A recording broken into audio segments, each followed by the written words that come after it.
Good morning, everyone. We are students from Ramon Tebas Pastor Memorial Dumaguete Science High School. My name is Angeli El Mercido. My name is Shauna Itifora. And I am Erica Elaine Diputado. And our project is called Project WWW, a a multifunctional wastewater wastewater web for agrobotics.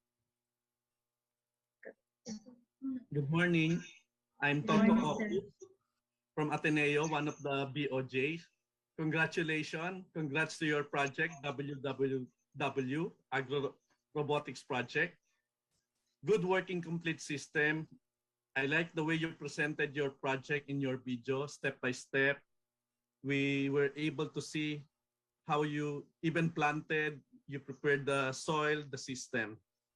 Uh, very, very extensive documentation. We have to read 125 pages.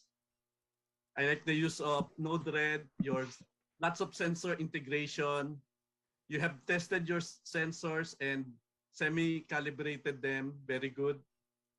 Only confusing for me is, can you clarify? You were getting pH greater than 14, although after the calibration, it's already within the 0 to 14 pH value. Can you explain why you are getting initially?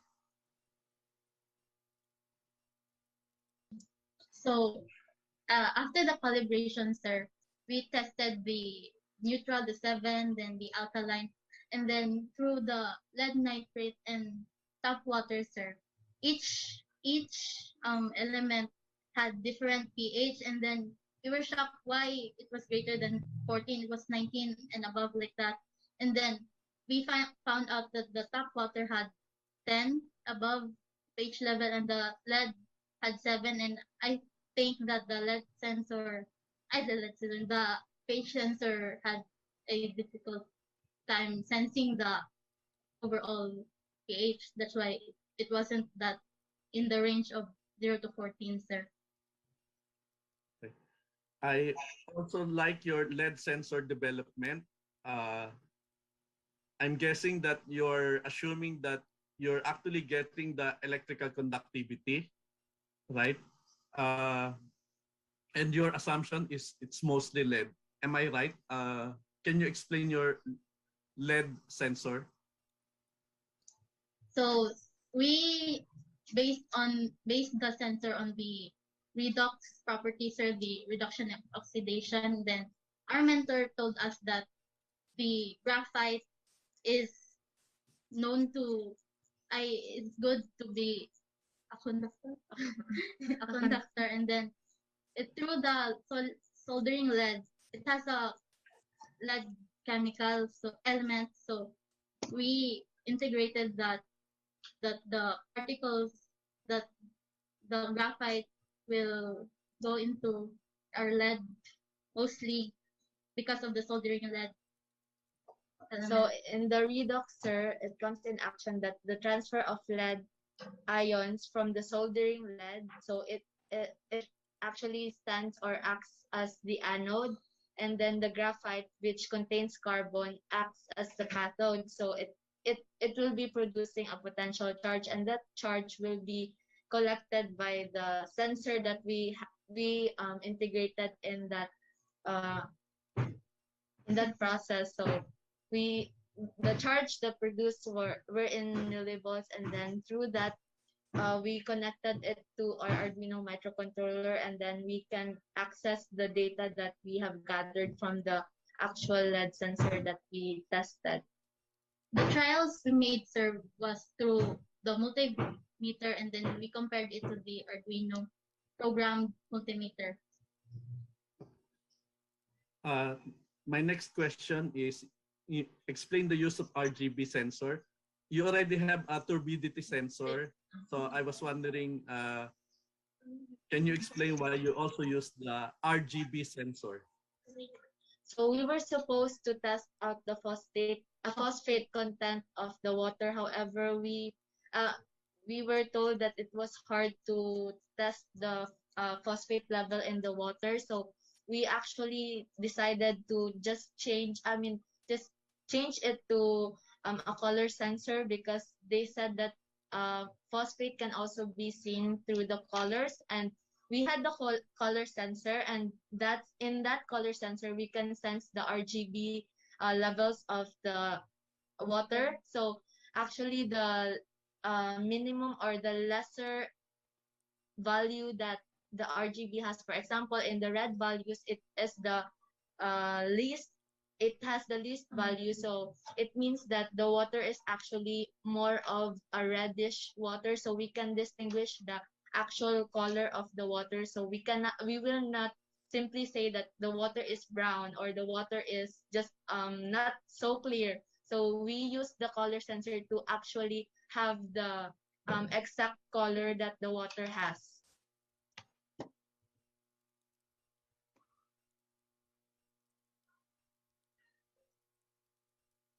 Nag-pause lang ako kasi nag-doorbell. Okay. Uh, Again, congratulations. Very good integration of technology using Arduino, RPi, and applying it to agriculture, creating your agrobot. Thank you. Thank you, sir. Hello. Good morning. Again, congratulations dun sa project nyo.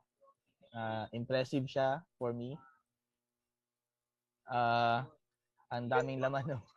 Ang daming laman ng system, saka maraming basic sciences na involved na bihira ko makita sa mga sumasali dito sa sa contest.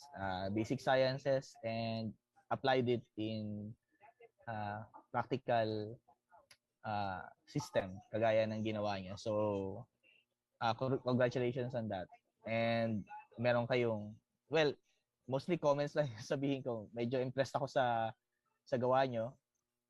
Well mentored.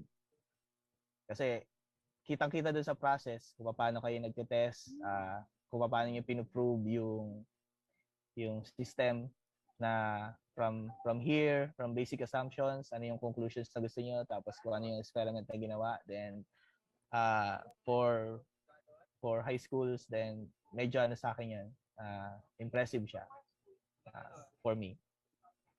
Siguro yung questions ka na lang is more on dahil medyo involved yung system nyo, paano kayo nakakapunta sa school, hindi ba Dumaguete, so parang medyo ano, pero medyo hotspot siya ngayon, so hindi ko alam kung Yes, sir. so paano kayo nakaka-work, especially sa situation natin. Before, sir, the quarantine regulations were not as strict as today, sir. So we started around March, sir.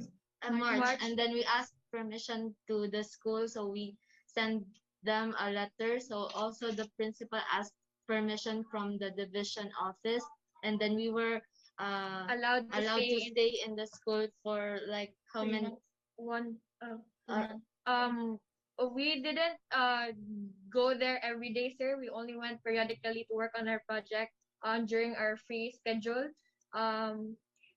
Also, sir, we were in a room far from other people, so we were isolated in one room, sir, by ourselves. So that's why, sir, siguro so inalaw pa. When the quarantine was a strict na, sir, kasi naging hotspot ang Dumaguete, so that's the time when we evacuated into the location that we were working, and then we finished the whole prototype. And then in that area we don't have internet connection, so we are having issues in there. So we are actually having like many problems regarding the actual process of the prototypes, since we can't really look into the local website where we are developing using the Node-RED.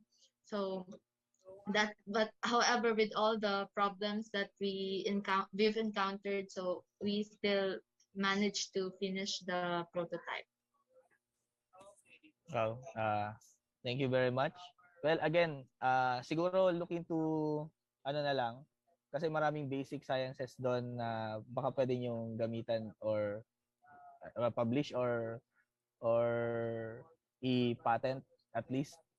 So baka magandang i-continue yung work on that. Tapos mas para lang mas mas maging ah para mas maging maganda yung yung magiging output in the future. Baka marami pa kayong maging maging makuhang mga bagong knowledge on that system. Okay. So congratulations. Thank you for your input, sir. Hello, good morning. Good morning. Yan. So naririnig naman ako. Ano ba? So your research very promising po. Congratulations. So sabi nga natin, one step closer ito sa smart agriculture. Okay?